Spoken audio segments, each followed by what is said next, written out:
I'll be sharing stories that rarely make the news, stories of strength, creativity, and hope.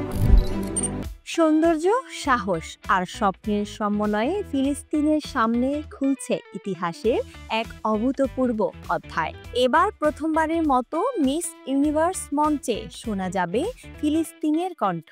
নাদিন Ayub, এক তরুণী যিনি শুধু রূপে নয়, বুদ্ধিমত্তা আর দৃঢ়তায় জয় করেছেন সবার মন। এবার ইতিহাস গড়তে যাচ্ছেন মিস ইউনিভার্স প্রতিযোগিতায় ফিলিস্তিনের প্রতিনিধিত্ব করে। I am proud to walk this path, not just as Miss Palestine, but as a voice for those who deserve to be seen and heard. সম্প্রতি ইনস্টাগ্রামে দেওয়া তার এক ভিডিও বার্তায় নাদিন জানান, এটি কেবল প্রতিযোগিতা নয়, বরং তার জন্য এক যুদ্ধ মিশন। বিশ্ব জানুক, ফিলিস্তিনি নারীরা শুধু ধীর ও সুন্দরী নন, তারা নেত্রী, উদ্ভাবক এবং পরিবর্তনকারী। We are more than our struggle.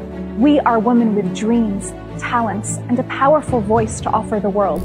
This journey is for every single girl who dares to dream beyond the headlines.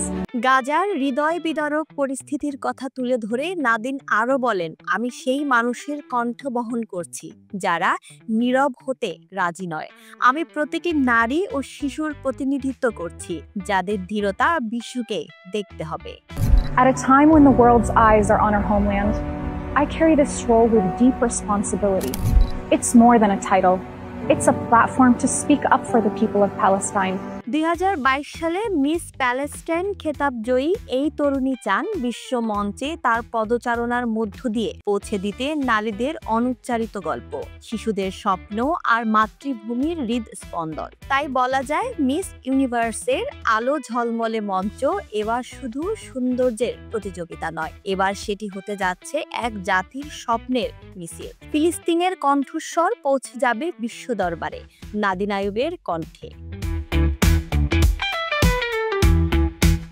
নাদিন Ayub Dubai ভিত্তিক একজন ফিলিস্তিনি সুন্দরী, যিনি ফিলিস্তিনের পশ্চিম তীরের দুবাই এবং রামাল্লার মধ্যে থাকেন।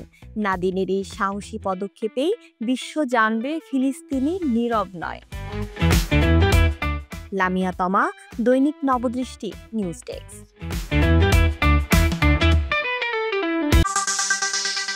দৈনিক নবদৃষ্টি, জাগো বাংলাদেশ নতুন রূপে।